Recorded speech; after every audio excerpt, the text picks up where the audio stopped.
আজ ছিল রমজান মাসের ৮ নম্বর রোজা। তাই আজ সকালে আমার বেস্ট ফ্রেন্ড কল করে বলে যে সুরমা পরবিতে আয়। তাই চলে গেলাম আমাদের পাড়ার জামতলাতে।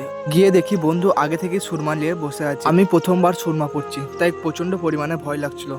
বন্ধু এক চোখে প্রথমে সুরমা দিয়ে দিল। যারা চোখে সুরমা দেয় তারা জানে যে চোখে সুরমা দিলে কতটা পরিমাণে জ্বলে। তারপর দ্বিতীয় চোখেও সুরমা দিয়ে দিলাম। দুটো চোখে সুরমা দেওয়ার পর মনে হচ্ছিল যে চোখে কেউ লঙ্কা গুঁড়ো দিয়ে দিয়েছে। আর আমার দেখে ভাইও বলছিল যে চোখে সুরমা দেবো, তাই ভাইকেও চোখে সুরমা পরিয়ে দিচ্ছিল। সুরমা পরে আমাকে তো পুরো ভূত লাগছিল। এরপর বাড়িতে এসে গোসল করে পাঞ্জাবিটা পরে নিলাম। তারপর 3 ভাই মিলে চলে গেলাম জোহরের নামাজ পড়তে। নামাজ পড়ে এসে বাড়িতে একটু বিশ্রাম নিয়ে নিলাম।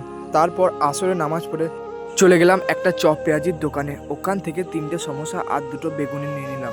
এরপর আমাদের পাড়ার মাচাতে চলে এলাম। মাচাতে এসে দেখতে পাই আমাদের পাড়ার ছেলেগুলো চ্যাম্পিয়ন ট্রফির ফাইনাল দেখছে, তাই আমিও কিছুক্ষণ বসে দেখে নিলাম। তারপর দাঁতন করে চলে গেলাম কাকিদের বাড়িতে, কারণ আজকে কাকিদের বাড়িতে আমার দাওয়াত ছিল।